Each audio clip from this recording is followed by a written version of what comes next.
So you're going to do the casserole. You're going to make the sausages? Yeah, so let's do the sausage casserole very quickly. Now, let's just talk about this. So here I've got the recipe which we did earlier. Sausages worked at 85 pence, and I've cut them into 5 pieces. 2 onions, which come around about 10 pence. 2 cans of tomatoes, which come in around about 62 pence. Can of chickpeas at 39 pence, and 10p because we had a few peas left over. We used the stock cook because we had it in there. So, what I've done is I've just sautéed the sausages to give them a little bit of colour, and then you add onions in, like so. Now, you don't have to brown the onions.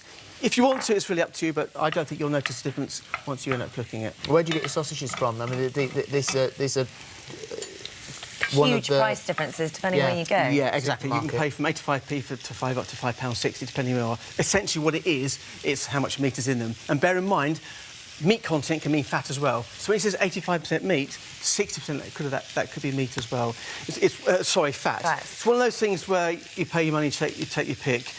Generally speaking, the more expensive they are, the more protein meat to be, not fat. Right. OK, so a very good point there.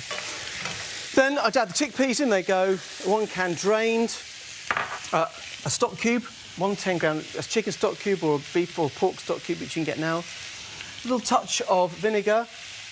What's that do? That counteracts the tomatoes. The 2 cans of tomatoes, but also a little bit of sugar, which does that as well. What they call a gastric.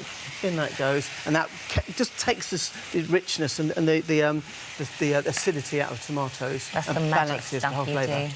Oh, I love it, and it's a little bit goes a long, long way. No salt's needed because you've got sausages and a stock cube. A little bit of pepper, in that goes, and you want to cook that in front of about 15 minutes. That's all. Do you always cook with that sort of pepper? No.